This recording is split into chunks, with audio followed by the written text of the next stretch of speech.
Happy 2024, ladies and gents.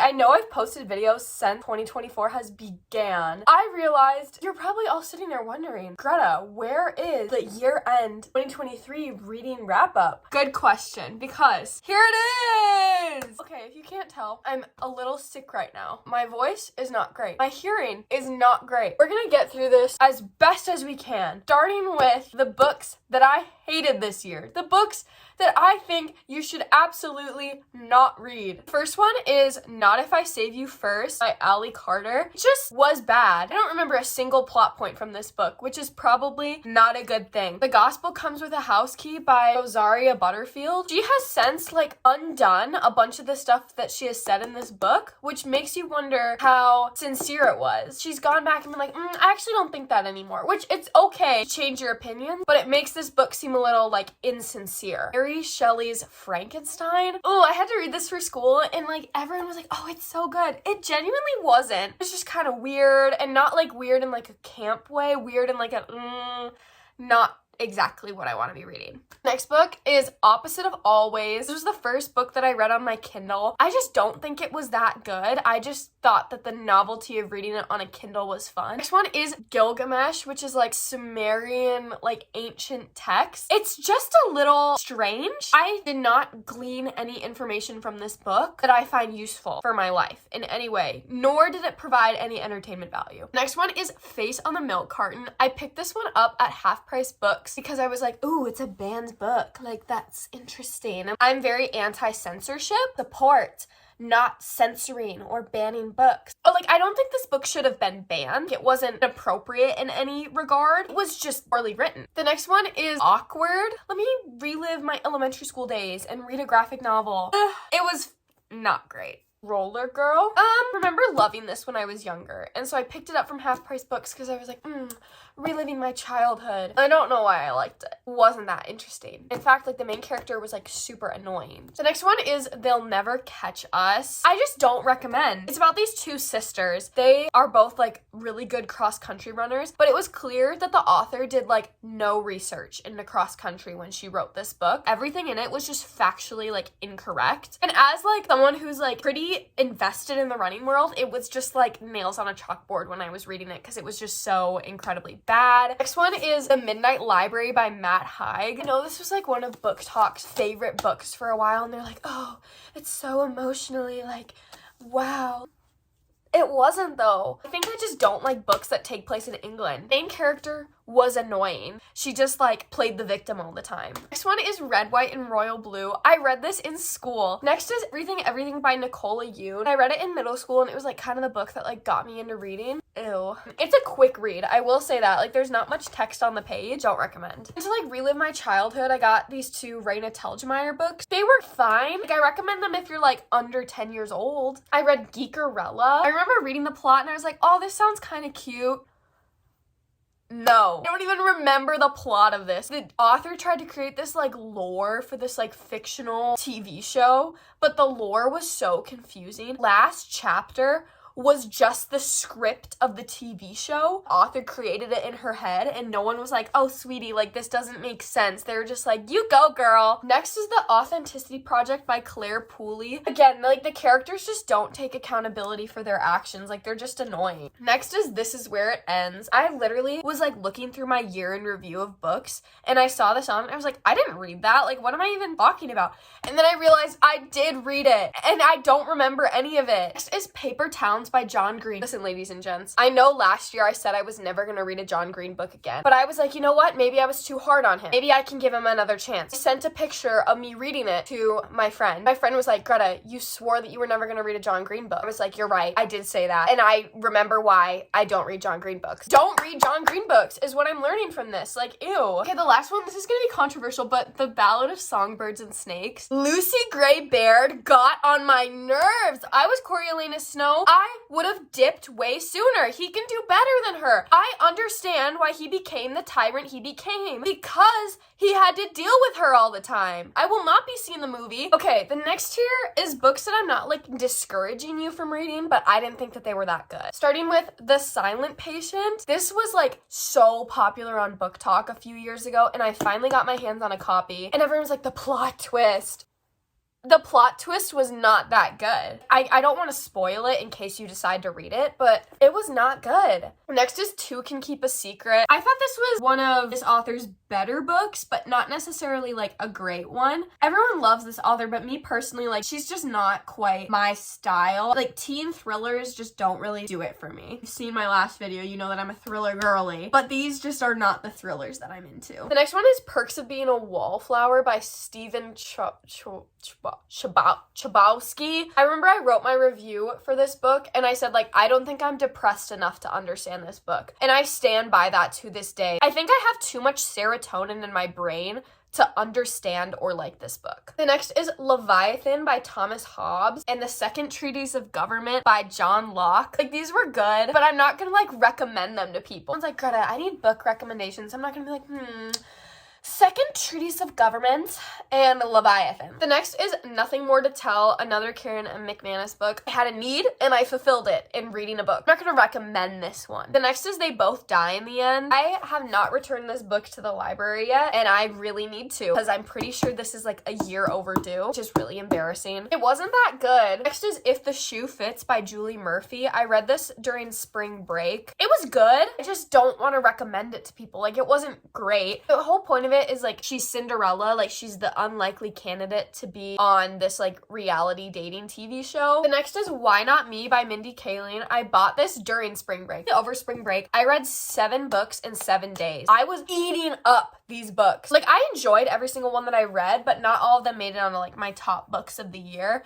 This was one that just like kind of fell a little flat for me. A Grief Observed by C.S. Lewis. I thought this was good. I just like other C.S. Lewis books better. So compared to other ones, I didn't like it. And also, like, I just felt like I was reading his personal diary. It felt very intrusive. The next is 14 Ways to Die. You know how like thrillers, they're supposed to like lead you thinking one way and then they like drag you to the different person at the last second? The different person at the last second just didn't make sense. You should be able to look back at a thriller and be like, oh, I see all the clues now. But instead I was just like, that doesn't make sense. This was The Brothers Hawthorne. I was so disappointed about this because I love the Inheritance Game. This just didn't land for me. The next is More Than a Carpenter. I love theology books, but this one was just a little lacking for me. Like, I didn't glean any new information from this one. The next is Gay Girl, Good God. I thought this one was good. It didn't really say anything different than any other theology books that I've ever read. And we have Liar's Beach. I just remember being like very thoroughly disappointed. We have Little Fires Everywhere. This was good. I just thought that she took herself a little too seriously when she was writing this. She was trying to write the great American novel. And obviously this book did well. It just wasn't my favorite. And we have The Sound and the Fury. I wish I liked this book, but I am not smart enough to understand it. And we have The Ruthless Elimination of Hurry. I thought this book was good and really convicting. I just don't think it's always practical. The next is Last Summer at the Golden Hotel by Alyssa Friedland. I just did not like the conclusion that they came to in the end. The ending wasn't like neat to me. Then we have Bossy Pants by Tina Fey. This was the last book that I read of the year. I thought it was good. I just didn't think it was great. I used to think like, oh yeah, Tina Fey, like I know about her. I know nothing about her. Like, she's like, oh, I'm in this movie and this movie and this movie and this movie. And I'm like, why did I not know that? Next section is books that I thought were decent, but weren't necessarily my top books of the year. Starting with Better Than the Prom, which is like Wes's point of view of Better Than the Movies. I thought that this book was so cute, but it was just so short that I don't really feel like I can like recommend it to people. Then we have Dial A for Aunties. I thought this book was good. I love like silly little murder mysteries. I think they're kind of fun. Then we have Sisterhood of the Traveling Pants. This book is wild, actually insane. Some of the things that happened, I was like, no way that actually just happened, and she wrote that down. We have Float. I remember I read this over spring break and I was like reading it and I was like, why does this sound like it was written on Wattpad? And then I realized it's a Wattpad book. Tell me why I actually enjoyed it. That's kind of weird. Then we have The Most Likely Club by Alyssa Friedland. I bought this while Bookshop shopping with my friends solely because I thought the cover was really cute. It's about these girls who none of them get their like most likely to become like in high school, and then it's like their goal to become that thing. And we have the picture of Dorian Gray. This is actually such a fire book. It was like a thriller, but like from the 1800s. We have Forever Interrupted by Taylor Jenkins Reid. Anything Taylor Jenkins Reid writes, read it and love it. I just know that I will. The same is true of Evidence of the Affair. Only 80 pages long. I just feel like I can't really put it in my top tier because of how short it was. Then we have Leap Day. It's about this girl who was born on Leap Day. Every other chapter is her perspective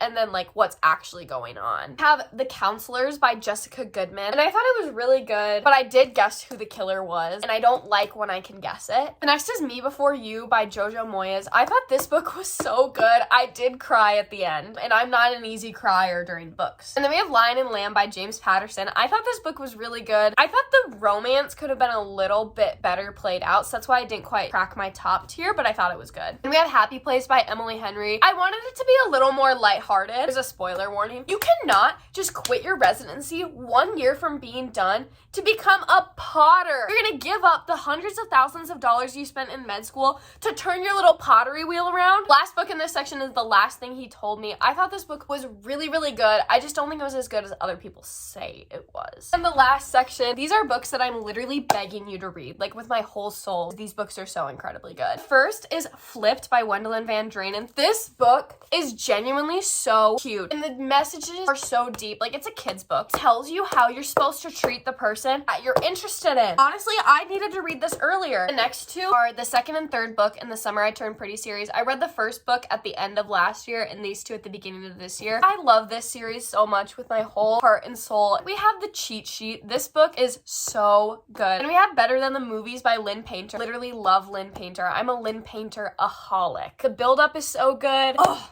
just love it. Next is The Do-Over, also by Lynn Painter. I read this in one day. It's just so cute. Next is Daisy Jones and the Six. I loaned this out to my friend, so I don't have my physical book here. My annotations in this book are actually so wild. My friend was reading this, and she was like, Greta, I feel like I'm reading your diary. You kind of are when you read that book. Next is Love and Gelato. I don't really remember that much about this book. I just remember that it was so cute. Next is Everybody Hanging Out Without Me by Mindy Kaling. I was literally laughing out loud. Like, I'm not a person who just laughs. Like, this is so good. Next is Sense and Sensibility by Jane Austen. When Jane Austen wrote the character of Eleanor, she was like, in a couple hundred years, there's gonna be a girl named Greta Long, and she is going to be Eleanor. Straight up, she is Eleanor. Next is Carrie Soto is Back by Taylor Jenkins Reid. This book left an imprint on my soul. It's so good. I think I was in the right headspace to read it the first time, but then I just got it. It just made sense to me. Next is The Love Wager by Lynn Painter. This book is so good. And we have In My Dreams I Hold a Knife by Ashley Winstead. The second time that I had read it, I still didn't see the twist coming, but it made sense still. Then we have Belittled Women. This book was just funny. I read this on my Kindle. I just remember being invested in the storyline, even though it was kind of just silly and stupid, which honestly, if a book is silly, stupid, but I'm still invested, I will take it. Like, it's good. Then we have The Five People You Meet in Heaven by Mitch Albom. I remember my friend and I were thrift shopping, and she was taking a little bit longer, which was totally fine, but I was like, oh, I'll just sit down and read. I literally read half of this while I was waiting for her, and it's so good. Then we have The Bodyguard by Catherine Center. I remember for my review for this, I wrote like, Jack Stapleton is so hot, I'm literally in love. And the author liked it. I was like, that's so embarrassing. We have After I Do by Taylor Jenkins Reid. This book,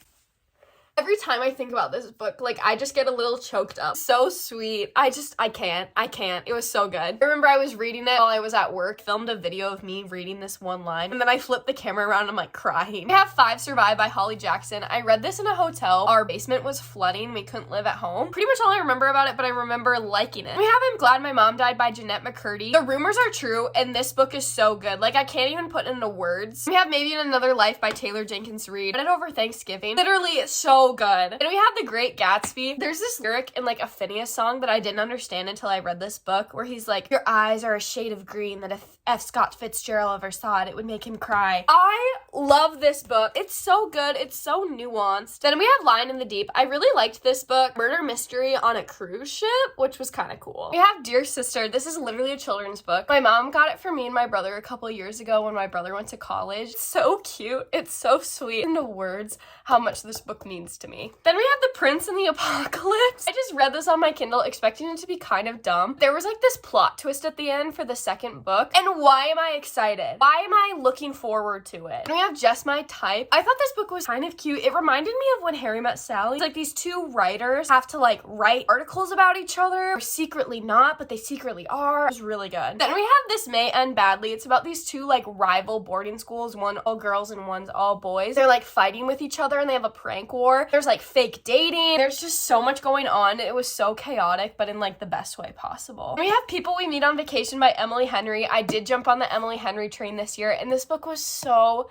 good. At the end fell a little bit flat. This much of the book was so intensely amazing that I will recommend it. We have Mr. Wrong Number by Lynn Painter. So good. I love the romance in it. It just clicks so well and the chemistry is there. The best book of the year is, to no one's surprise, a Taylor Jenkins Reid book, One True Loves by Taylor Jenkins Reid. Stayed up until like 1 a.m. reading it, tears just streaming down my face. It's about this woman who her husband gets lost at sea, and so she's like heartbroken, and then meets and like starts this romance with this new person, but then it's revealed that her husband wasn't dead and he comes back. It's so emotionally heartbreaking and you're just there with her the whole time, holding her hand through it. You also can't make any decisions for her. I was sobbing. Thank you guys so much for watching. I hope you enjoyed. Comment down below what books you think I should read in 2024, and I hope you guys meet your reading goals for the year.